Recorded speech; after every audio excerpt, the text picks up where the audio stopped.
el gran honor de que nos acompañen las autoras y dos increíbles invitados.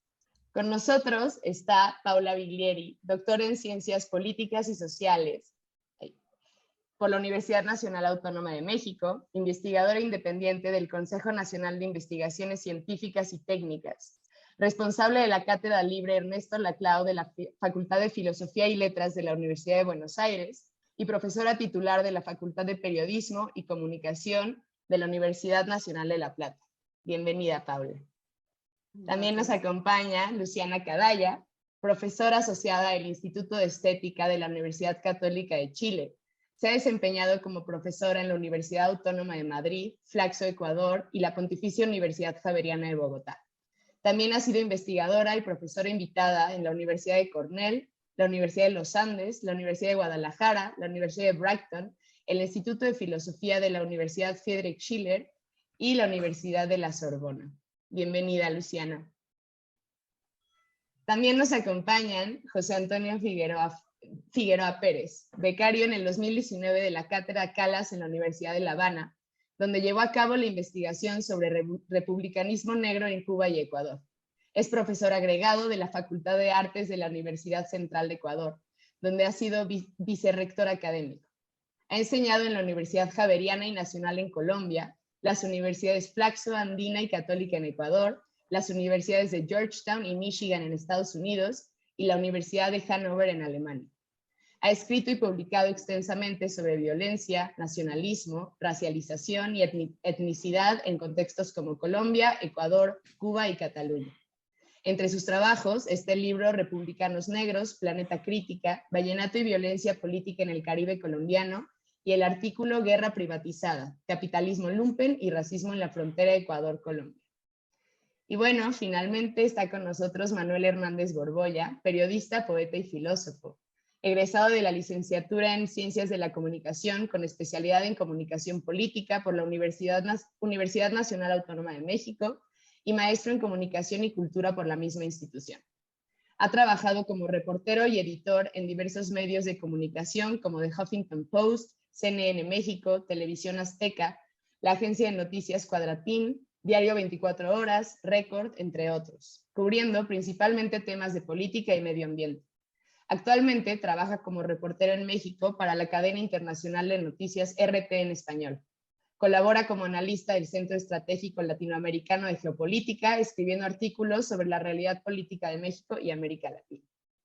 Y bueno, siendo las 4 de la tarde con 4 minutos, damos inicio a esta presentación. Vivimos en épocas en donde la información va tan rápido que a veces es difícil de percibir. Épocas en las cuales es fácil caer en juicios acelerados o en posturas desinformadas. Vivimos lamentablemente una época donde los libros ya no son nuestra fuente principal de información, sino que se han vuelto un amuleto para aquellos que aún buscamos entender quiénes somos como humanidad y hacia dónde nos dirigimos. Aquellos que imaginamos otros futuros posibles, otros sistemas posibles y realidades alternas de cómo convivir en una sociedad donde hay tanto de todo. Desde Herder México nos emocionó mucho buscar un diálogo con expertas y expertos, en política, en periodismo, en literatura, en docencia, o simplemente expertas y expertos en el acto de pensar, de cuestionar, de investigar. Buscamos que estos diálogos, estos espacios, sigan invitando a la comunidad a leer, a reflexionar, a repensar y a reconstruir a partir de la literatura, a partir del análisis y el escrito. Y bueno, para no hacer el cuento largo, quisiera dar la palabra a nuestras autoras e invitados para que este espacio se lleve a cabo. Yo estaré contestando cualquier tipo de pregunta que tenga el público y obviamente la leeré a nuestras autoras e invitados para que se pueda generar un diálogo con ustedes también, a dialogar. Por favor, José, adelante. Bueno, yo quisiera empezar agradeciendo a Herder por esta invitación a comentar este texto, así como a Luciana y a Paula y también a Manuel, ¿no?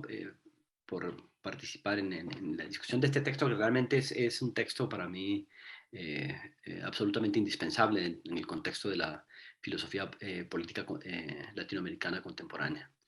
Yo quisiera resaltar algunas de las contribuciones del libro en términos generales, de manera sintética exponer los argumentos y formular un par de preguntas a las autoras.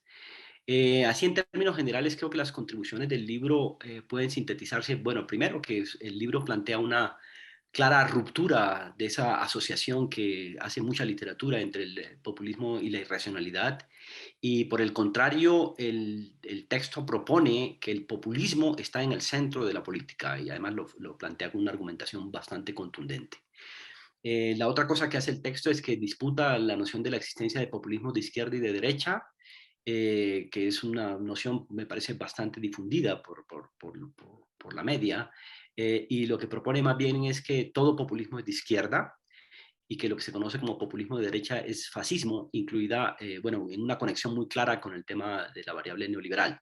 Esto creo que es un tema también a resaltar, esa conexión entre fascismo y neoliberalismo.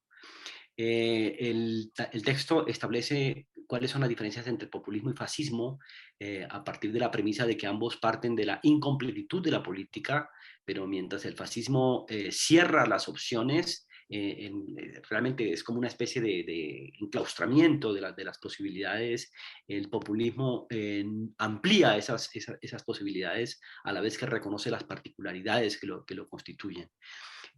Por otro lado, creo que es muy interesante en el texto las conexiones complejas y los retos que se establecen entre el populismo, el republicanismo y el feminismo. Y también creo que es una contribución muy importante esto de pensar en un nuevo marco ético-político para la militancia, una militancia que dispute el fascismo contemporáneo, este fascismo que, repito, está conectado con el neoliberalismo, y o sea, reflexiona para esta nueva militancia el tema el propio populismo, el internacionalismo, el republicanismo y el feminismo como opciones militantes. Una de las grandes líneas teóricas que se plantea en el libro viene de las articulaciones entre marxismo y psicoanálisis, especialmente a través de las contribuciones de Lacan, de la vertiente lacaniana, que fue trabajada con mucha fuerza por Laclau y por Mouffe. Creo que la principal contribución es romper ese esencialismo que se veía en las luchas políticas y toda esa dirección fija que se suponía que tenían los procesos políticos. La gran contribución de la Chloe Mouffe es romper ese esencialismo y ese direccionamiento. Me parece que también a partir de esto es bien interesante cómo el texto propone una militancia activa desde ese reconocimiento de la indeterminación del hecho social y del hecho político. También el texto ofrece una amplia bibliografía sobre populismo, sobre republicanismo y sobre feminismo. También está muy claramente ubicado en el presente político y establece una vinculación muy interesante entre el rigor académico y el compromiso político. Creo que una de las evidencias, digamos, de la vigencia del texto es que nosotros hablamos con cierto pudor sobre el fascismo, asociamos el tema del fascismo un poco con el pasado como una excepcionalidad. Yo creo que el libro sale además en una coyuntura en la cual el fascismo ya es cada vez más evidente y público y además a pesar de que tenemos una trayectoria en el contexto del sur global, en el denominado tercer mundo, de expresiones de fascismo, el fascismo se está haciendo cada vez, ahora es más reconocido con facilidad, creo que a raíz de lo que está sucediendo en el conflicto entre Rusia y Ucrania. Quisiera referirme brevemente un poco al texto. Lo que tiene que ver con todos esos procesos de vinculación del populismo con el irracionalismo se encuentran en los trabajos, por ejemplo, de Gino Germani y en el Torquato Di Tella, cuando conciben que el populismo surge de esos desajustes que producen la industrialización y la urbanización y las masas no entienden claramente esos procesos y se crea una cierta disponibilidad para una acción política que es aprovechada como dando una relevancia a todos los elementos irracionales, ¿no? Por otro lado, digamos como ese desajuste produce una especie de desvío insatisfactorio, ¿no? Y eso lo que produce realmente es que el populismo nunca adquiere un estatus de un concepto político capaz de convertirse en un paradigma explicativo en términos de las autoras. Por otro lado, autores como Portantiero y Emilio Dípola establecen que el populismo y el socialismo están en las antípodas, al decir que el populismo es homogéneo, jerárquico y estatista, mientras el socialismo se considera como pluralista, horizontalista y democrático. Controvierte también otras perspectivas, como por ejemplo la de Zizek, quien establece directamente una correlación entre protofascismo y populismo, como una expresión de la fractura constitutiva del sujeto. El texto retoma contribuciones interesantes como las de Worsley o Canavan, quienes muestran que en gran medida la democracia representativa se ha formalizado y empieza a reflexionar sobre el tema de la participación más allá de los procedimientos institucionales, y eso le permite establecer una relación entre el líder y el pueblo, una valoración del tema del líder y el pueblo, que es un tema importante del populismo. Y en el caso de Canavan, quien plantea que el populismo es una dimensión constitutiva de la democracia, que emerge como una brecha ineradicable de todo régimen liberal democrático, que tiene dos caras, una cara redentora y una cara pragmática.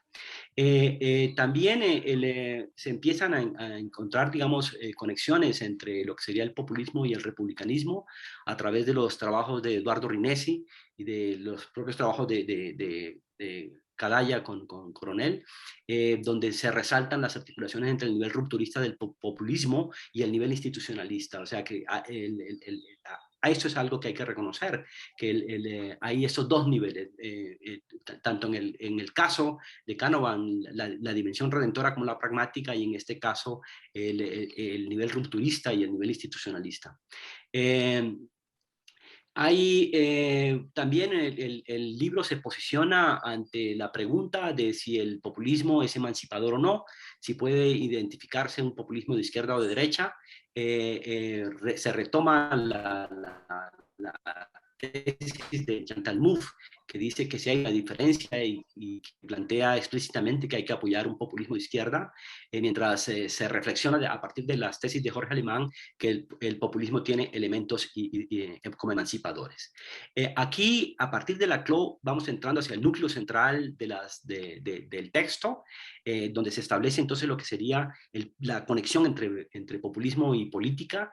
Y recordemos brevemente, digamos, las tesis de Laclau, cuando habla de las lógicas equivalenciales y el tema de las diferencias. Básicamente, pongámoslo así, en la tesis de Laclau, el pueblo, por ponerlo así, es una serie de heterogeneidades que tienen sus especificidades, ¿cierto? Establecen sus diferencias. Y lo que plantea Laclau es que esas diferencias son capaces de establecer ciertas equivalencias. Yo tengo una demanda específicamente por problemas de raza, o tengo una demanda específicamente sindical, tengo una demanda estudiantil, etcétera, etcétera. Esa serie de fragmentaciones particulares normalmente encuentran equivalencias, porque existe la posibilidad de que mi demanda específica tenga un rango de similitud con la demanda que establece el par que está al lado mío, con su particularidad, y ahí es donde empieza entonces a establecerse, a pasarse del tema de la diferencia al tema de la equivalencia. Y este tema de la equivalencia puede ser sustituida dentro del propio accionar del conglomerado que conforma la petición, o también aparece el tema del líder. En ese caso, el líder es también quien puede hacer que esas diferencias se tornen realmente en equivalencias. Y esto me parece que es supremamente importante en lo que es el accionar específico del populismo. Y creo que aquí lo clave en el libro es que para romper, digamos, la asociación que se establecería entre un populismo de izquierda y un populismo de derecha, el libro lo que viene a plantear más bien es que la forma como se resuelven las relaciones entre las equivalencias y las diferencias, en el caso de lo que sería un populismo de derecha y un populismo de izquierda, es que en el caso del populismo de derecha, esas diferencias no se rompen a través del reconocimiento de las pluralidades, sino una cerrazón. Se cierra realmente la demanda y creo que aquí hay un elemento que de hecho es una de las preguntas que tengo para el texto. Normalmente la forma como se cierran esas pluralidades a través de la creación del fascismo procede creando una entelequia que rompe esas diferencias. Normalmente lo hace a través de la creación de un enemigo, ¿cierto? El fascismo normalmente crea un enemigo. Las autoras ponen en este caso, en el contexto del neoliberalismo, más bien un trabajo en torno al tema de la culpabilidad, en la cual los que participan de esas demandas, esos de reclamos, y que el fascismo y el neoliberalismo anula, los hace a través de colocarle a quien establece esa demanda una falla al ser incapaz él de resolver ese problema. En el caso del fascismo, además de eso, creo que efectivamente hay una de las características que hay es la creación del enemigo, que se rompe el antagonismo y se crea el enemigo como un factor de unificación de los que conformarían ese estamento popular. A diferencia del fascismo, y este creo que es el punto realmente central del texto, el populismo, la política, entendida en el sentido de las autoras, lo que haría sería reconocer esas especificidades, y además son unas especificidades que no se agotan solamente en la satisfacción en el nivel económico, sino que realmente se satisfacen en el nivel político. Es decir, el nivel político es mucho más fuerte que el nivel económico, y esto es lo que creo que plantea entonces una serie de posibilidades. Eh, eh, ¿Cuál sería entonces la forma a través de la cual esas distintas fragmentaciones se unen? Y ahí es donde las autoras empiezan a reflexionar sobre las contribuciones que encontrarían desde lo que sería el republicanismo, desde lo que sería el feminismo, desde lo que sería, digamos, las tradiciones críticas de la izquierda, como posibilidades entonces de crear, hacer de estos bloques fragmentados, bloques que planteen la posibilidad entonces de crear un proyecto alternativo. Las contribuciones que plantean las autores, que me parecen absolutamente importantes, es en el tema en el caso del republicanismo, esta posibilidad de ver tanto el nivel institucional, propiamente dicho, de la pelea por la que plantean los republicanos, pero también las demandas que tienen mucho más que ver con las especificidades y las particularidades. Y creo que también es muy interesante en el pensar lo que tiene que ver con las contribuciones provenientes directamente del feminismo, un feminismo que además es definido por las autoras desde una perspectiva que no es un feminismo que se contempla solo a sí mismo, no es solamente que mira el tema de las mujeres, sino que está directamente en articulación con el tema de la política y en la convocatoria a otros sectores por fuera del espacio de género.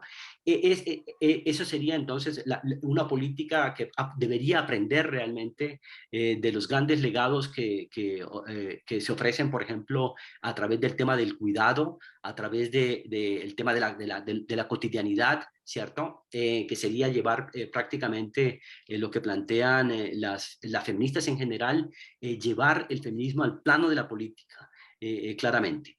Me parece que además es supremamente interesante la forma como el libro nos habla de que la política no tiene un fin teológico, sino que son proyectos que tenemos que ir construyendo de manera permanente, y lo que nos plantea entonces es una reflexión en torno a un nuevo concepto de militancia, que se rehace de manera permanente, tomando en consideración tanto el tema de lo específico y de lo particular como de la búsqueda de objetivos un poco más globales, si se quiere, ¿no?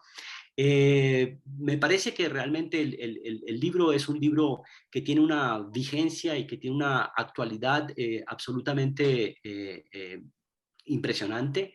Realmente recomiendo como un texto de trabajo, de pensamiento.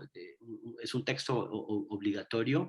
Y quisiera un poco terminar preguntándole a las autoras cómo ven el tema este porque no hay una reflexión muy clara sobre el tema de la violencia en el contexto de la conexión entre fascismo y neoliberalismo, tomando en consideración que la violencia es un fenómeno tremendamente actual en el caso, por ejemplo, de lo que ha venido sucediendo en los gobiernos progresistas, todo el tema del lawfare, incluso estoy pensando, de hecho es un autor que extraño en las reflexiones que tienen sobre el tema del fascismo, que es Schmidt, que me parece que tiene una gran vigencia para el análisis que podamos hacer sobre el tema del fascismo contemporáneo, que plantea esa permanente construcción de un enemigo interno por parte del fascismo como mecanismo de creación de ese bloque que termina renunciando a toda solidaridad y que realmente se dedica a su accionar político hacia ese enemigo, ¿no? Eso sería un poco lo que quisiera comentar del libro y ratificar efectivamente la importancia fundamental que tiene en esta coyuntura. Muchas gracias, José, por tus palabras. Y bueno, obviamente ahorita van a regresar las autoras a platicar, a responder un poco de tus preguntas. Vamos primero con Manuel Hernández Borbolla, por favor, para que nos platique un poco sobre sus experiencias con este libro. Adelante, Manuel. Gracias. Bueno, pues he de confesar que para mí resultó una lectura provocadora, el libro de 7 ensayos sobre el populismo de las autoras Paula Biglieri y Luciana Cadiana, Cadaya, perdón. Y creo que es un tema bastante actual, precisamente porque hoy estamos discutiendo el derrumbe del modelo neoliberal en el mundo, y esto ha traído consigo una serie de consecuencias históricas que ha suscitado algunos fenómenos de índole global, como el regreso del fascismo en el mundo, ¿no? Que es una de sus manifestaciones, y otra en el contexto latinoamericano, pues un nuevo resurgir de los gobiernos progresistas en América Latina, que a diferencia de lo que ocurrió durante la primera década del siglo XXI, parece que regresa con un poco más de elementos y con más firmeza luego de este derrumbe del neoliberalismo. Yo voy a resaltar algunas ideas. En general, yo agradezco que sea un libro que plantea este asunto de estudiar y ahondar en el populismo, sí con el rigor académico que amerita una discusión de esta índole, pero también tomar posturas sobre la realidad, ¿no? Creo que este asunto de que el académico debe ser neutral y vivir en su burbuja, encerrado en un salón de clases, pues no están los tiempos para esa postura académica. Y se agradece que tenga una propuesta y una postura tratando de responder algunas de las interrogantes. Yo en lo que coincido plenamente es que este concepto del populismo ha sido acuñado por las potencias liberales y los oligarcas de las democracias liberales en el mundo, precisamente para desdeñar y tratar de deslegitimar todo lo que no sea o todo lo que no entre dentro del canon de las democracias liberales, ¿no? De hecho, las autoras lo resumen en una cita que voy a mencionar a continuación. Cabría decir que si las diferentes potencias mundiales, tanto mediáticas como políticas y económicas, ponen tanto empeño y dinero en estigmatizar al populismo, es porque saben, resaltado, saben que están ante un adversario que cuenta con la fuerza espiritual y material como para revertir el sentido común de una época.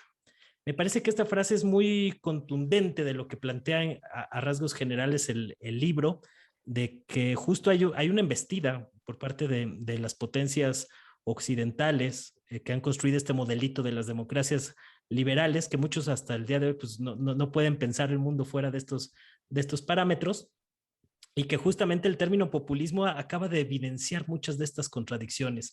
Así como el capitalismo en el terreno económico tiende a generar monopolios, en el terreno político las democracias liberales tienden a generar oligarquías, oligarquías capturadas oligarquías en donde las grandes élites económicas acaban capturando al Estado y gobiernan para los intereses de estas élites sin tomar en cuenta el sentir del ciudadano promedio, del ciudadano de a pie.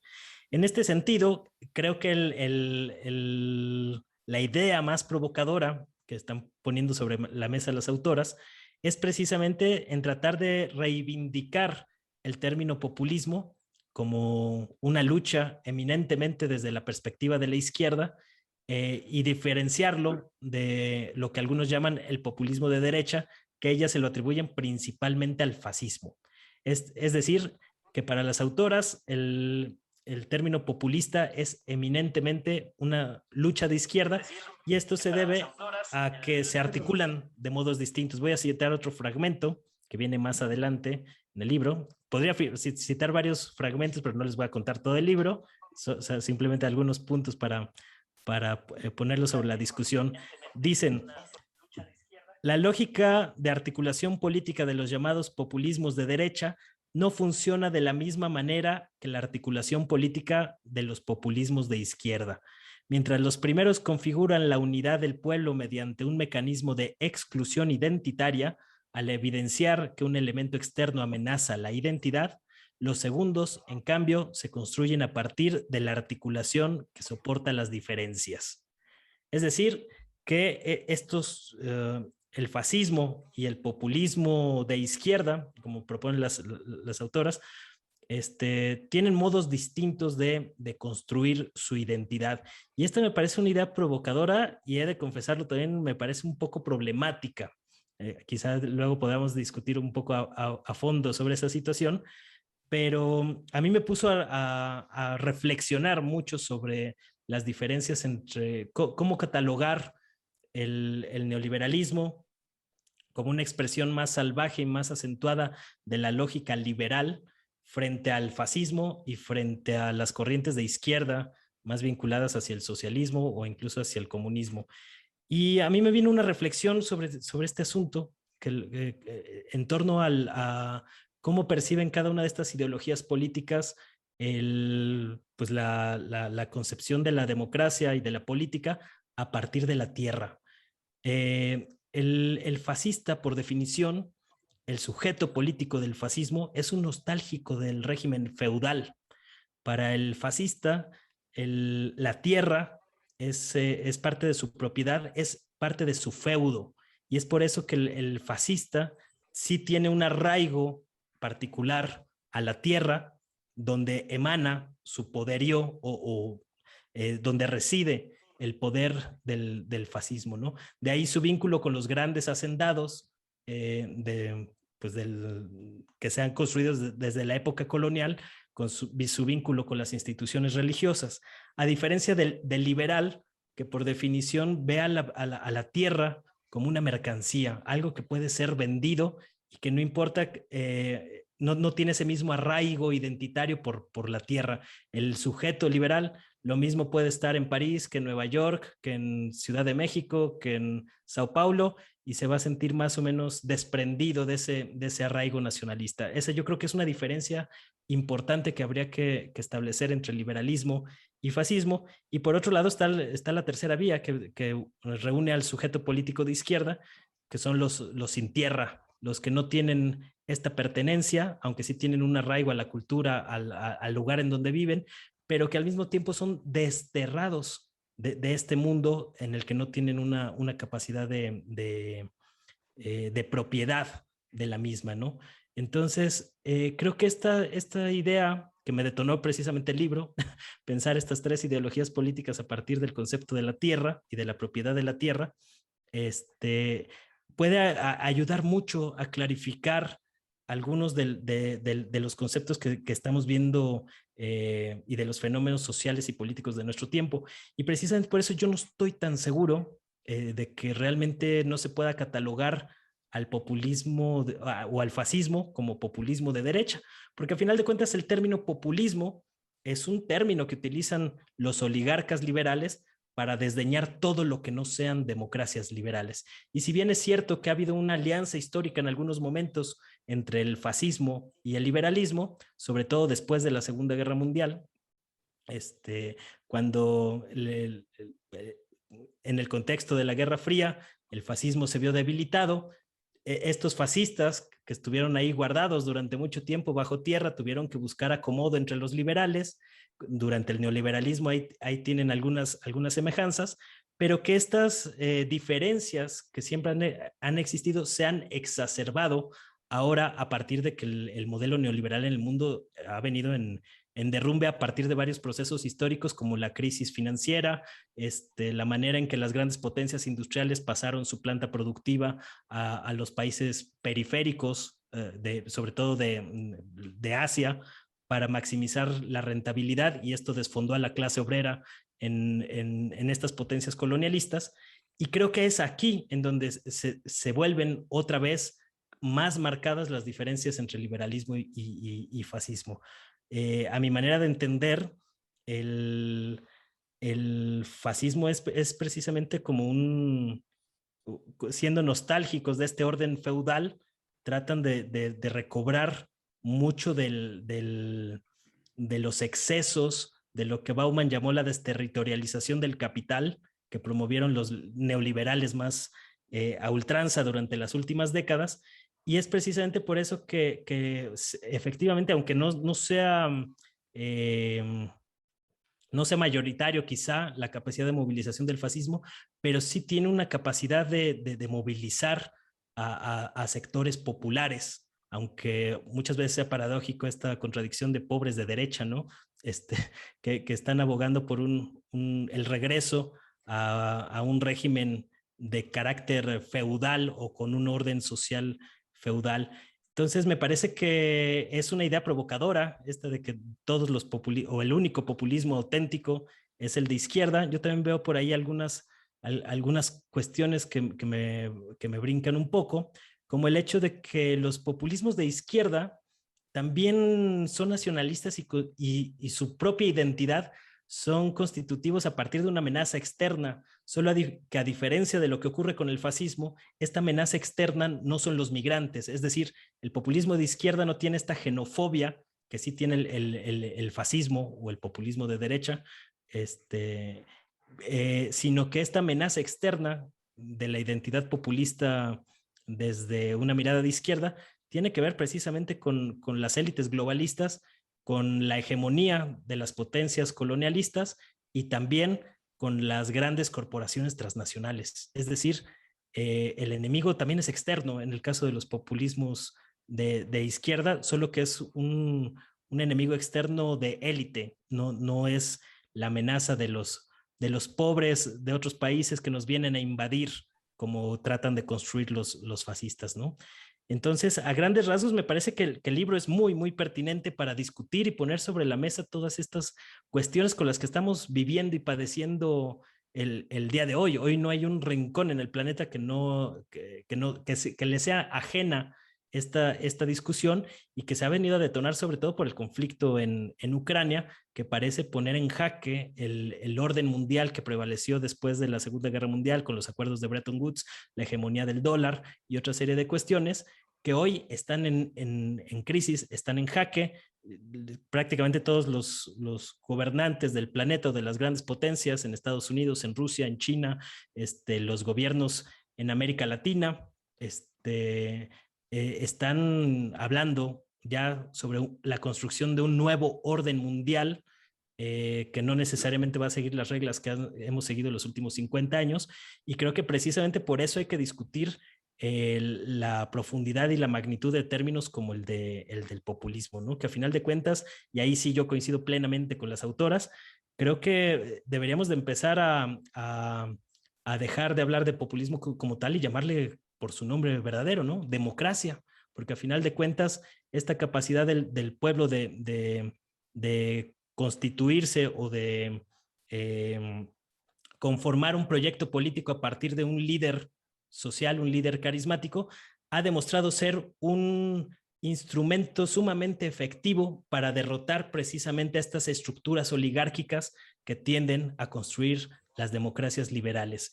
Entonces, eso también explica precisamente el desdén, el rechazo y el embate sistemático que los dueños de estas democracias liberales y el modelito que han tratado de imponer a lo que ellos siguen percibiendo como sus colonias, pues ha entrado en crisis y precisamente están surgiendo otro tipo de formas identitarias de concebir la democracia. Entonces creo que es una aportación sumamente valiosa para construir este nuevo concepto de democracia que vaya más allá de una perspectiva eminentemente liberal y burguesa como la que ha predominado pues en el último siglo por lo menos. Y básicamente yo lo dejaría hasta aquí. Muchas gracias, Manuel. Y bueno, ahora sí, doy la palabra a las autoras que seguramente tienen mucho que añadir a todo esto. Ya también tenemos bastantes preguntas y comentarios del público, entonces, bueno, pues adelante, Paula, si quieres comenzar tú. Bueno, muchas gracias.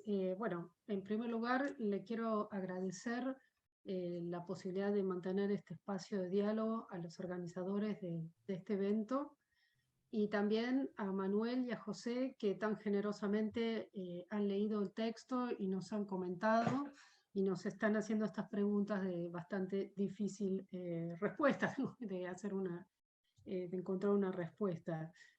Así que eso es lo primero, este agradecimiento. A ver, ¿por dónde empezar? Yo lo primero que quisiera decir es una cuestión general del libro. Con Luciana, a ver si Luciana coincide, ¿no?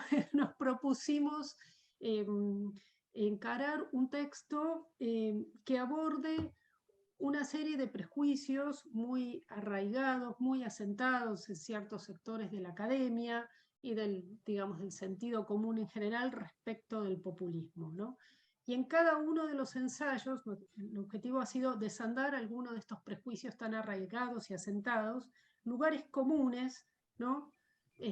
Que denostan al populismo, ¿no? Entonces, eso es lo primero. Por eso también desde el vamos, digamos, es un texto, ¿cómo decir? Provocador, polémico, ¿no?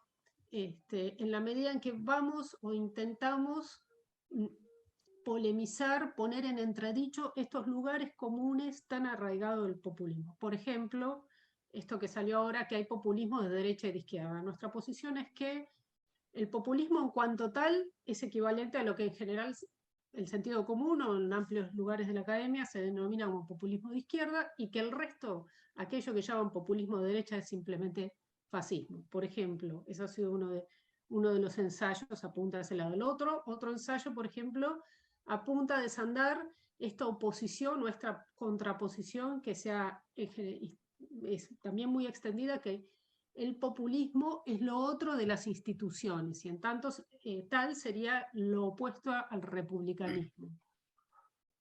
Otro de los ensayos abordamos que cuestionamos esta idea que el populismo y el feminismo andan por andariveles completamente separados y que son posiciones políticas y teóricas absolutamente contrapuestas. Entonces, desde ya sí, en la medida que nos vamos metiendo, y así sucesivamente con otros aspectos, ¿no? Que nos vamos metiendo con estos lugares sedimentados y tan arraigados, sí es un libro que, digamos, que provoca, ¿cómo decir? Es un libro provocador, ¿no? Que llama a la polémica, sí, eso sí, es así. Y además yo diría que también es un libro que tiene esta cariz porque, bueno, nosotras estamos formadas en las universidades públicas latinoamericanas, ¿no? Yo he pasado en las universidades públicas de Argentina, de México, y nuestras universidades son un espacio que está abierto para asumir el compromiso de una ética militante, porque nuestras universidades albergan ese legado democrático, popular, que se aúna a la idea de la rigurosidad académica. Entonces está este doble juego presente en el libro.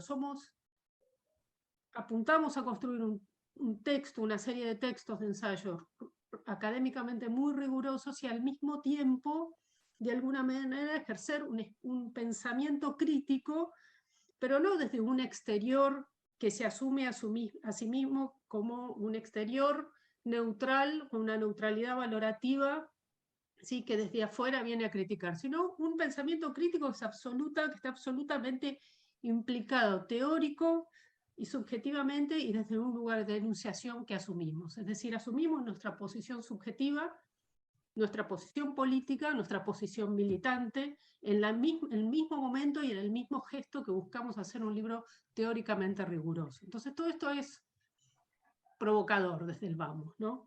Entonces eso sí quería decirlo antes que nada, y ahora sí yendo o tratando de responder algunas de las cuestiones que plantearon José y Manuel. Les agradezco la lectura que hicieron. Yo me quedé, José, con el siguiente tema, con la pregunta que vos hiciste respecto de la violencia, ¿no? ¿Cómo vemos el tema de la violencia en el neoliberalismo? ¿No? Y yo pienso que poder y violencia es hacer pasar por natural aquello que está o que es políticamente constituido. Ese es el que tiene el poder, el que ejerce realmente una violencia, ¿no? El que tiene la posibilidad de bloquear otras alternativas que podían llegar a estar igualmente abiertas, ¿no?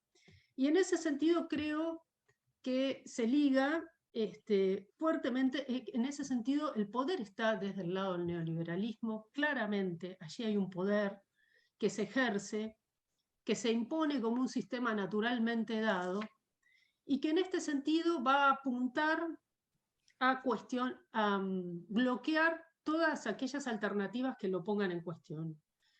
Y por supuesto los líderes de las alternativas políticas que pongan en cuestión este sistema neoliberal, este discurso neoliberal, si se quiere. Y en ese sentido me parece que va la cuestión del lawfare que vos mencionabas, ¿no? En bloquear aquellos liderazgos populares que intentan construir algo otro, que denuncian y que muestran con sus propias prácticas políticas, con sus denuncias, con su accionar, que aquello que pretende pasar por algo naturalmente dado es una construcción política, y como tal, si es una construcción política, por más sedimentada que esté, puede ser cuestionada, ¿sí? Y puede ser disputable, ¿no? Entonces me parece que la violencia está ahí anudada, ¿no? La violencia ligada a este ejercicio del poder, ¿no? Que fuertemente vivimos. Y en este sentido, quería mencionar algo que trajo Manuel. Manuel, yo acá tendría una disidencia con una lectura, o con una lectura que haces vos, que decís que estamos ante el derrumbe del modelo neoliberal. Yo no estaría tan segura de que eso sea así. A mí me parece que el modelo neoliberal está vivito y coleando, y justamente está vivito y coleando porque tienen un arma muy poderosa, que es esta forma de constituir subjetividades que está tan arraigada en todos nosotros, digamos, que tiene que ver con el sujeto neoliberal que ya forma parte, circula, digamos, en el entramado social y que nos atraviesa, digamos, a todos, ¿no? Y que tiene que ver con esta asunción del emprendedor de sí, con el capital humano, etcétera, con un montón de prácticas que tenemos naturalizadas, por eso hablaba del poder como aquello que se naturaliza, y que son muy difíciles de cuestionar, que las tenemos justamente por estar naturalizadas. Entonces, en primer lugar, diría que me parece difícil hablar de derrumbe del neoliberalismo, y no creo que este derrumbe, que para mí no es, haya provocado el fascismo, sino que entiendo que la tesis que tenemos presente en el libro es que el neoliberalismo va de la mano con un cierto fascismo, una lógica fascista, que no tiene que ver con los fascismos históricos tradicionales que conocimos, como el franquismo o Mussolini o Hitler, ¿no? Sino que tienen que ver con la incorporación, tal como lo desarrollamos en el texto, de una lógica sacrificial, de esa lógica sacrificial del fascismo histórico, que suponía que para recomponer la unidad perdida de la comunidad había que eliminar a un enemigo al enemigo que venía a romper esa comunidad o a perturbar esa comunidad. Esa lógica sacrificial ahora es introyectada, por decirlo de alguna manera, asumida como algo propio del sujeto, como algo propio de la subjetividad neoliberal. ¿Sí? Entonces nos volvemos nosotros mismos, en tanto capital humano, sujetos sacrificables, ¿no? Entonces me parece que van de la mano neoliberalismo y fascismo en estos tiempos que hoy corren, ¿no? No estamos ante la presencia de esos fascismos de aquellas épocas históricas, sino de otro tipo de fascismo que va ligado completamente a la subjetividad neoliberal, ¿no? La culpa y la deuda ahora están internalizadas, ¿no? Ese es el que nos empujan a un sacrificio ilimitado en pos de la salud de los mercados, ¿no? Somos todos sacrificables en pos de la salud de los mercados. Me parece que ahí es donde está operando una cierta lógica fascista en este discurso, en este entramado neoliberal en el cual vivimos. A ver, bueno, básicamente me venían esas cosas respecto de lo que ustedes habían comentado. A ver.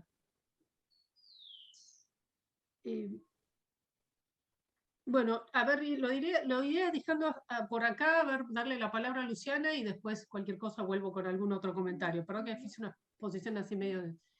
Gracias, Paula. Luciana, adelante. Vale, bueno, voy a ser breve también. Muchas gracias, Emma, por hacer posible la presentación del día de hoy. Tú estuviste ahí organizando todo, así que nada, buenísimo.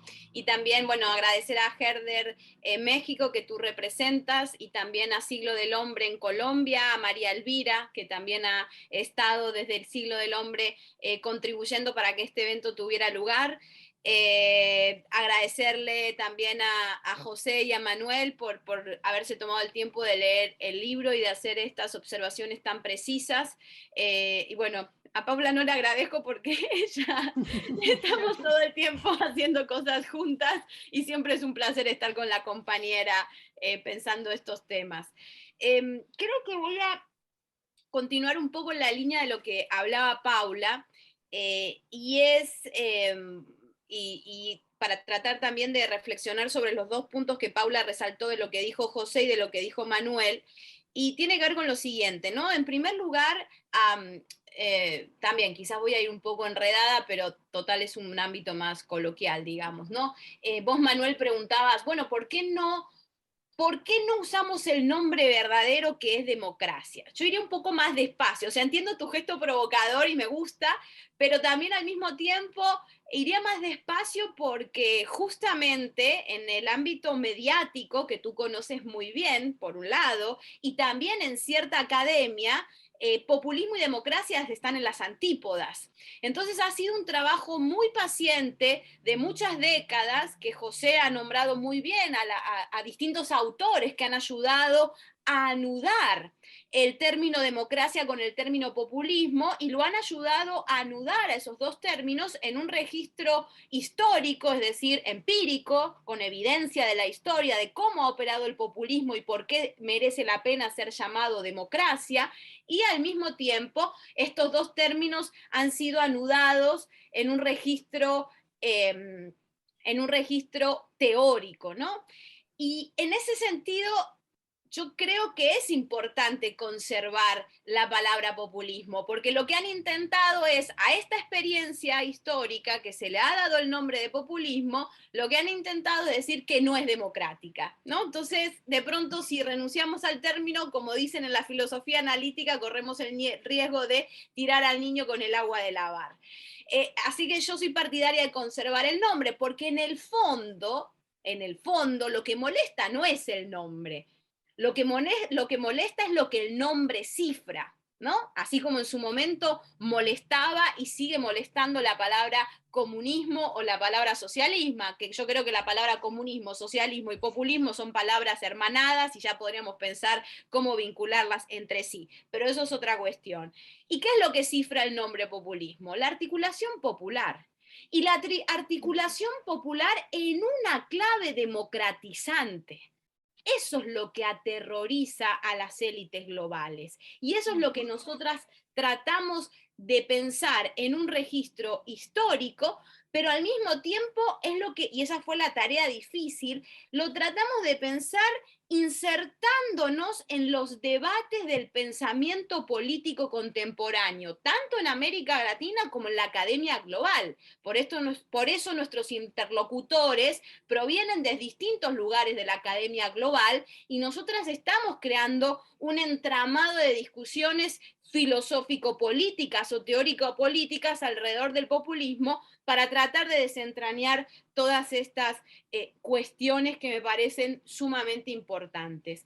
Ahora bien, con respecto a la pregunta que hacías vos, José, en lo que tiene que ver con la cuestión de la violencia, ¿no? Y yo entiendo que eso sea una preocupación y la comparto en el sentido de que, claro, desde el punto de vista de Colombia, ¿no? Por ejemplo, o incluso desde el punto de vista de América Central, o incluso desde México, ya que estamos haciendo una presentación en México también, claro, la cuestión de la violencia y capital son, digamos, es algo que necesitamos seguir pensando y necesitamos pensar cómo el fascismo es una forma de producción de la violencia como una forma del orden, ¿no? Como una economía del capital. Y eso lo estamos viendo incluso ahora mismo en Colombia, y voy a citar solamente un ejemplo muy concreto, y es, ahora mismo en Colombia está teniendo lugar lo que le han dado en llamar un paro armado, ¿no? Y pongo las comillas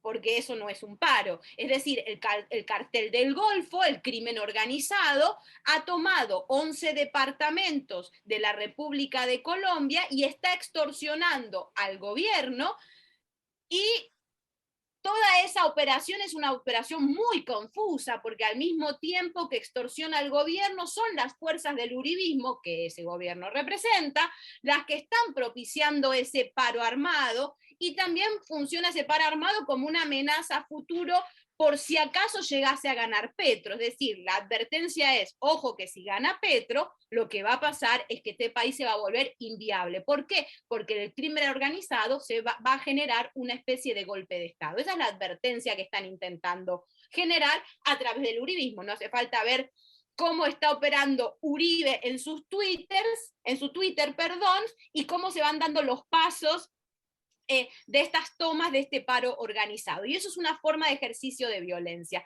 Claro que nosotras no lo hemos trabajado de esa manera porque nuestro libro no es un libro anclado regionalmente en un país específico, y porque nuestro libro toma ejemplos de la historia y de la coyuntura para construir la teoría, ¿no? Y por eso quizás faltó un poco más esa cuestión.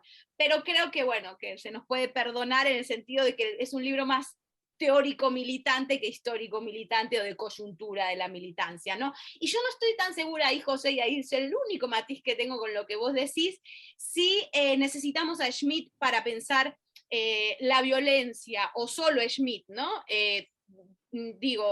Podríamos estar pensando también en otros autores, y podríamos pensar, se ha escrito mucho sobre la violencia desde Benjamin, Agamben, Derrida y todo esto.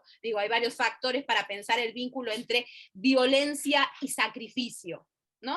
porque en el fondo la violencia es una forma de la lógica sacrificial, y es así nosotras la estamos tocando. Entonces, no estamos trabajando la violencia y el capital de manera más coyuntural, pero sí estamos trabajando la violencia en su dimensión sacrificial, que podría tender un puente para pensar específicamente su modus operandi en el capital, ¿no? Pero bueno, creo que eso igual da más de sí. Y luego, la otra cuestión, en el fondo las dos preguntas van juntas, porque en el caso de José era violencia y neoliberalismo y fascismo, y en el caso tuyo, Manuel, que es a donde voy, es liberalismo, neoliberalismo y fascismo, ¿no? Entonces los ejes eran más o menos lo mismo. Yo ahí creo que es muy sugerente lo que vos decís, y voy a ir por partes para mostrar mis acuerdos y mis desacuerdos reflexivos con respecto a lo que planteaste. Yo no estoy tan segura de hacer ese paso sin más del liberalismo al neoliberalismo, diciendo que el neoliberalismo simplemente es una exacerbación del liberalismo, ¿no? Me parece que el neoliberalismo es una mutación que toma muchos elementos al mismo tiempo. Y en ese sentido, nuestra tesis es que el neoliberalismo subterráneamente ha tomado también del hilo del fascismo, entendido como una lógica, y ahí estamos con Tarantino. Digamos que Tarantino en sus películas lo muestra de una manera magistral. ¿No? Y bueno, no voy a explicar por qué, porque ya lo explicó Paula cuando hablaba de la lógica sacrificial funcionando al interior del neoliberalismo. Al mismo tiempo, también tengo mis pequeñas reservas en el sentido de que la palabra liberalismo significa muchas cosas, y la palabra liberalismo no es monolítica, y en las experiencias históricas han dado lugar a cosas muy distintas. No es simplemente el principio de la libertad individual y la relación de la tierra como mercancía. También es otras cosas, ¿no? Si pensamos en los liberalismos plebeyos en lugares como en Colombia, que es un caso que conozco bastante bien, no tiene nada que ver con el liberalismo oligárquico argentino, por poner dos ejemplos contrapuestos. Es más, yo creo que hay un liberalismo plebeyo que incluso podría ser pensado en un registro más populista en ese sentido.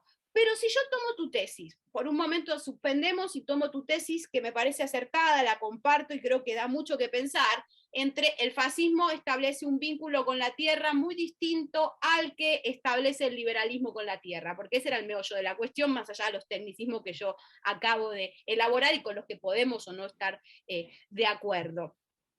Y yo en ese sentido, claro, por un lado está la cuestión del vínculo afectivo con el territorio, ¿no? Y en ese sentido, digo, ya que en nuestro libro se llama 7 ensayos, Mariátegui piensa el vínculo con la tierra y piensa un término que es la cultura gamonal, ¿no? Es decir, en la América Latina para Mariátegui no es tan preciso hablar del feudalismo, sino del gamonalismo, ¿no? Y eso supone una relación con la tierra que no pasa, como decís vos, con una lógica de la tierra como mera mercancía. Hay algo de mercancía, pero no pasa principalmente por eso. Y en eso estoy de acuerdo, digamos, ¿no? La cultura gamonal tiene un vínculo con la tierra que no es necesariamente la del liberalismo, que es una mercancía. Pero la cuestión en donde yo sí creo que liberalismo y fascismo comparten, y podríamos discutirlo, y sobre todo para América Latina, es en la relación de propiedad con la tierra.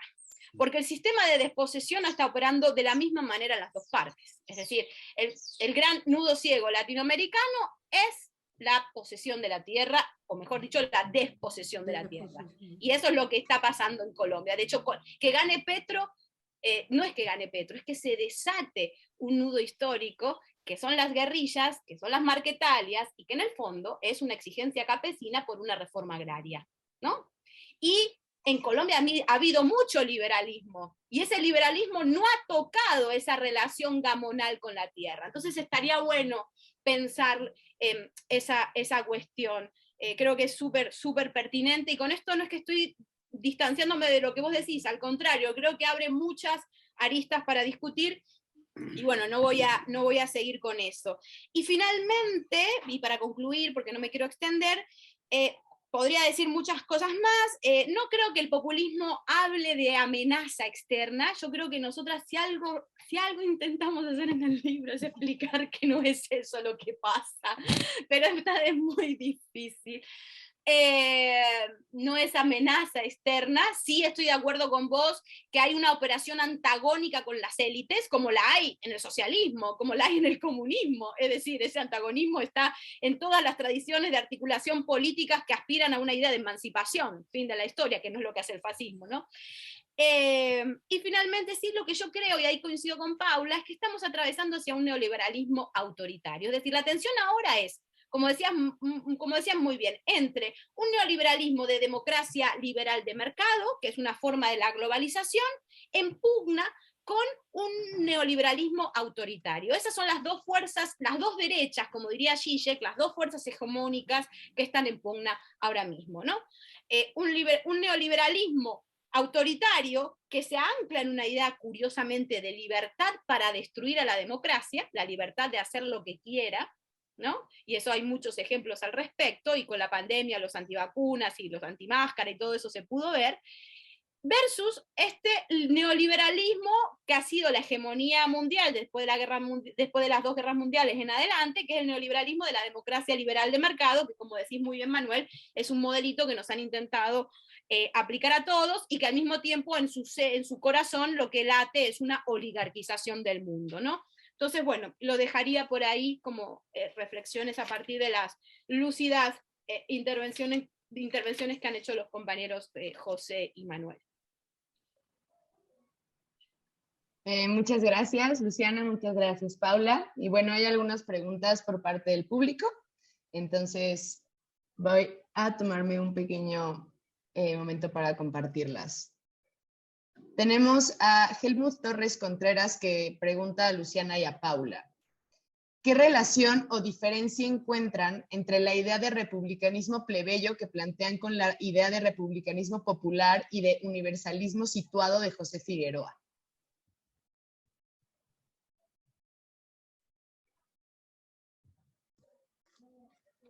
A mí me parece que más que diferencia seguimos por la misma senda y tomamos la estela dejada por José y por Eduardo Rinesi y sus trabajos.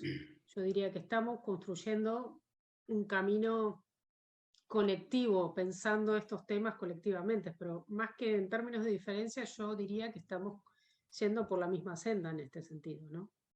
Sí, incluso en el libro lo decimos. Creo que en este momento el pensamiento político latinoamericano, y también en articulación con otros lugares del sur global, nos hemos dado cuenta de que toda esta lógica particularista, esta lógica de la otredad y esta lógica del reconocimiento como tres operaciones de la supuesta academia de izquierda han mostrado sus propios límites, y han mostrado además una gran capacidad de articularse con el neoliberalismo. Entonces, digo, no hace falta más que ver en las universidades privadas norteamericanas cómo se organiza el sistema de becas para entender de lo que estoy tratando de hablar. Es decir, estamos en situaciones paradójicas donde empiezan a emerger sujetos neoliberales indígenas, sujetos neoliberales afros, etcétera, ¿no? Entonces, frente a eso, creo que la sintonía que estamos teniendo, y que claro, todavía no se entiende muy bien porque es algo que estamos cocinando, es la necesidad de repensar un universal situado. La Clau hablaba de un universal elusivo, el amigo Hegel hablaba de un universal concreto, nosotras le añadimos la idea de un universal plebeyo, que en el fondo es imaginar una nueva forma de internacional, ¿no? Muchas gracias. Helmut Torres Contreras también pregunta a las autoras: ¿qué piensan de las ideas de Elías José Palti, Eduardo Rinesi y Horacio González? ¿Qué resonancias, distancias o tensiones encuentran con sus propuestas? Bueno, Horacio González ha escrito, creo que ha sido uno de los autores más prolíficos, más potentes y ricos del ensayismo argentino, que lamentablemente falleció hace poco tiempo. Así que hacer una pregunta así me parece muy amplia, que es casi de imposible respuesta, ¿no? Yo creo que, como decía, bueno, con Eduardo Rinesi lo mencioné hace unos segundos, ¿no? Estamos en el mismo camino, si se quiere, en pensar las construcciones colectivas, las construcciones populares y los resquicios, dónde se abren esos resquicios emancipatorios, ¿no? Entonces, Yo lo que diría es que con Eduardo Rinesi y Horacio González, yo creo que compartimos la tradición crítica, ¿no? Así a grandes rasgos estoy diciendo, compartimos esta idea de pensarnos de una manera crítica, implicados con los objetos, entre comillas, que trabajamos, que estudiamos, que tenemos posiciones ético-políticas militantes claramente definidas, y que todos estamos a favor de estos procesos populares de construcción colectiva, por estos procesos populares que implican un impulso igualitario y en tanto tales también traen aparejados una apertura democrática, en el sentido de que son lo opuesto a ese eslogan neoliberal que hizo famoso Margaret Thatcher, no hay alternativa. Todas estas construcciones colectivas populares y este impulso igualitario a lo que va es justamente a lo contrario, es decir, sí hay alternativa, y la alternativa va por el trabajo militante y por la política. Entonces diría eso. Muy bien. Helmut Torres Contreras también pregunta. Muchas de las objeciones argumentan... Quizás alguien más, ¿no? Digo, es realmente el único que preguntó. Son muchas preguntas de su parte. Voy a leer solamente esta última. Sí, y ya, para poder continuar. Muchas de las objeciones argumentan que el populismo reduce la política a dos bandos y que en esa medida no piensa la complejidad de lo político. ¿Cómo piensan ustedes estas ideas? ¿Qué lugar ocupa el antagonismo en esta discusión y cómo piensan la relación entre los que hacen parte de la cadena equivalencial y los que no?